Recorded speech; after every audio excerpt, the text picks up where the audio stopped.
You know, the story of the RMS Titanic, it's one most of us think we know. A huge ship, an iceberg, and a terrible tragedy in the freezing North Atlantic. But what if I told you the story didn't actually end when the ship vanished beneath the waves back in 1912? In a lot of ways, that's really when it all began. This is the story of a ship that, believe it or not, continues to rise in our memories, in science, and in myth. Okay, let's get into it. Back in the early 20th century, the Titanic wasn't just a ship. She was a symbol of an era's complete and total confidence. I mean, we're talking about the largest, most luxurious moving object ever built by human hands. People didn't just think she was safe, they honestly believed she was invincible, a true triumph of technology over nature itself. And this quote, this really gets to the very heart of the story, doesn't it? The legend of the Titanic is such a powerful metaphor for our own ambition. It's a classic tale, almost mythical really, of human hubris, reaching for the stars, only to be reminded in the most tragic way possible of our own limits. To really understand why this ship's story still has such a grip on us, we've got to go back to the very beginning.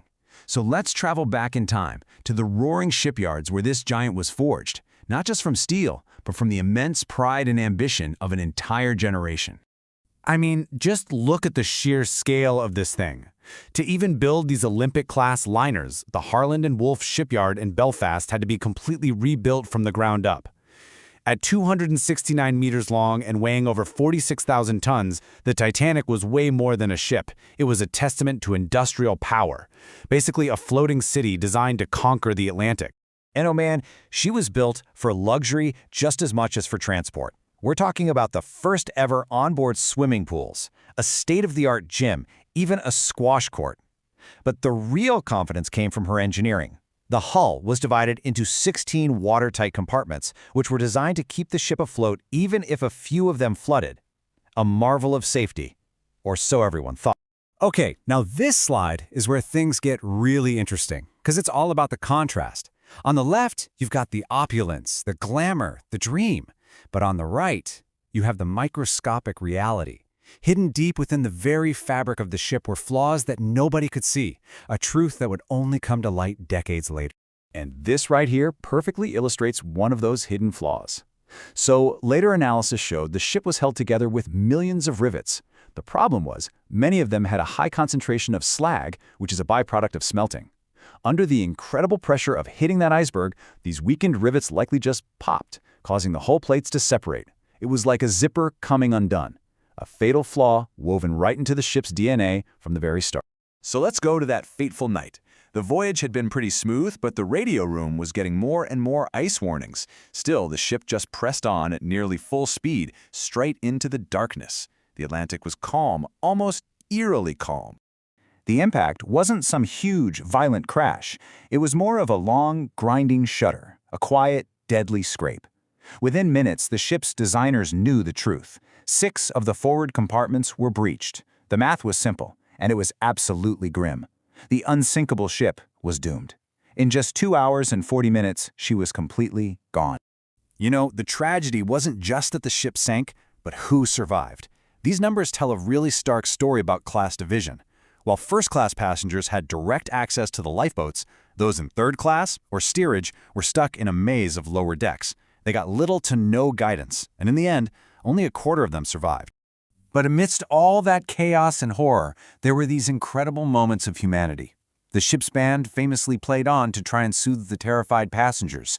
In stories from survivors like Edith Russell, who was saved because of her musical toy pig, or tennis star Richard Norris Williams, who somehow endured the freezing water, they remind us that this is a story about individual people, not just statistics. For years, the story was one of simple fate, a tragic accident. But when pieces of the hull were finally recovered and analyzed, science began to tell a brand new story, one where the laws of physics caught up with human arrogance. So the crucial point is right here on this graph. Scientists performed impact tests on steel they recovered from the wreck. At room temperature, it was perfectly fine. But at the freezing -2 degrees Celsius of the North Atlantic that night, the steel's properties changed dramatically. It didn't bend, it shattered like a piece of frozen candy. This whole phenomenon is known as the ductile brittle transition temperature. Now I know that's a mouthful, but But what it basically means is that there's a specific temperature where a metal goes from being tough to being super fragile. For the steel used in the Titanic's hull, that critical point was shockingly high. The ship was literally sailing into an environment its own steel wasn't built to handle. In a brutal way, this disaster became a critical lesson for materials science, forcing engineers to develop much stronger, more resilient metals. For over 70 years, the ship lay lost, a ghost in the deep ocean. Then, in 1985, a joint French-American expedition led by Robert Ballard finally found her, and it opened a new, absolutely thrilling chapter in the Titanic story. And just think about this for a second. She was found at a depth of 3,700 meters. That's over 2 miles straight down. An environment of crushing pressure and eternal darkness. It required some incredible technology just to get there. And this is the image that just captivated the entire world. The bow, sitting upright on the ocean floor like some haunting monument. The expedition also confirmed what some survivors had claimed all along. The ship had actually broken in two as it sank, leaving a massive debris field between the bow and the stern. The discovery allowed for an unprecedented level of forensic analysis. More recently, high-res imaging has let researchers create a complete 3D digital model of the wreck site. This digital twin lets them analyze the ship's breakup and sinking with incredible precision, all without ever disturbing the site itself. The wreck became its own primary witness. But finding the Titanic and seeing it in all its ghostly detail didn't just answer old questions. It created entirely new, really complex ones. All of a sudden, the world had to decide what to do with the most famous shipwreck in history. And this is the core of the whole debate. On one side, you have the argument that under maritime law, the artifacts should be recovered, preserved, and shared with the public. But on the other side is a powerful emotional and ethical argument that this is a mass grave, and the final resting place of over 1,500 souls should be left in peace. So why? After more than a century, why are we still so fascinated by this? Why does this story refuse to die? Well, it's because the Titanic has become more than just a historical event. It's become a mirror that we hold up to ourselves.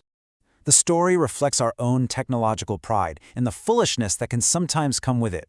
It shows us the brutal consequences of our mistakes, but it also shows our incredible capacity for courage in the face of death. At the end of the day, our obsession with the Titanic is about our deep need to remember, to learn, and to tell the stories of those who are lost. The physical ship is slowly being consumed by the ocean. It's a process that just can't be stopped. But its legacy, powered by science, by storytelling, and by our own fascination, is more alive than ever. The ship sank only once, but its story continues to rise. And that leaves us with a final question. The ocean remembers. Now it's your turn. After everything we've looked at, what do you think is the right path forward? Should the Titanic be left in peace, an untouched memorial? Or does the pursuit of knowledge give us the right to keep exploring its secrets? Let us know what you think in the comments below. Thanks for watching.